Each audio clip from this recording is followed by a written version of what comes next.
Welcome. My name is Ralph Kephart, and I'm the president of GeoAssurance.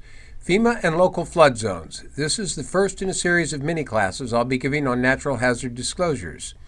California law requires that a person acting as agent or the seller without an agent must disclose to a prospective buyer that the property is located within a special flood hazard area, either A or V, requiring mandatory flood insurance.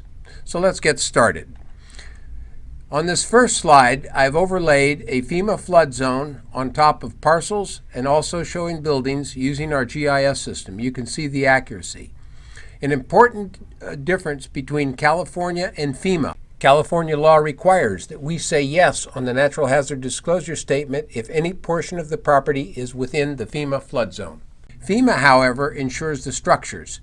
So if the structure is outside the FEMA flood zone or above the base flood elevation, mandatory flood insurance may not be required. Condominiums. If any portion of the property or a building is located within the FEMA flood zone, again, we must say yes, even though the unit you're looking at might be up here.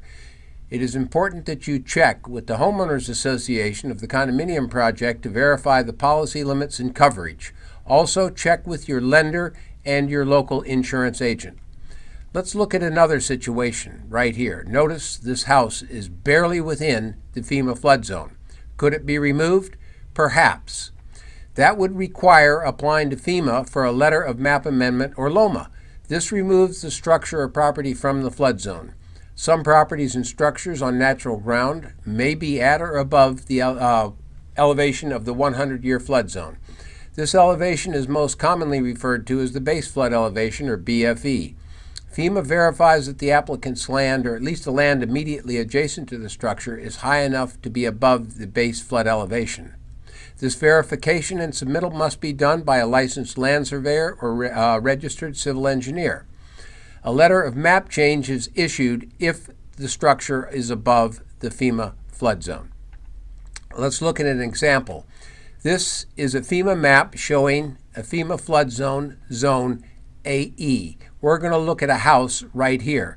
This little wavy line right here is the base flood elevation 286. So what I did was overlay, again, the FEMA flood zone on top of the parcels. This is that little wavy line you saw, the base flood elevation 286. The house is located right here. The lowest adjacent grade for the house was 287.4, almost a foot and a half above the FEMA flood zone. So the owner was able to have the structure removed from the FEMA flood zone. It is now in Zone X, so he is paying the same rate as properties not within that FEMA flood zone. Okay, let's look at a different situation. Cities and counties in California may impose their own requirements. These red areas are special flood zones, and they are adopted by the county. It is not a FEMA flood zone, not requiring mandatory flood insurance, but the county may require mitigation measures be taken. If you wanted to build a house, for example, on this lot, you may have to raise the pad above the flood elevation. Another situation we have in California, Santa Clara County, special flood zone due to dike or levee failure. This is the flood area. Owners must be notified by local ordinance if they are within this special flood zone. We at GeoAssurance take pride in our customer service, and we work with our clients to help mitigate flood measures, as you saw in this presentation.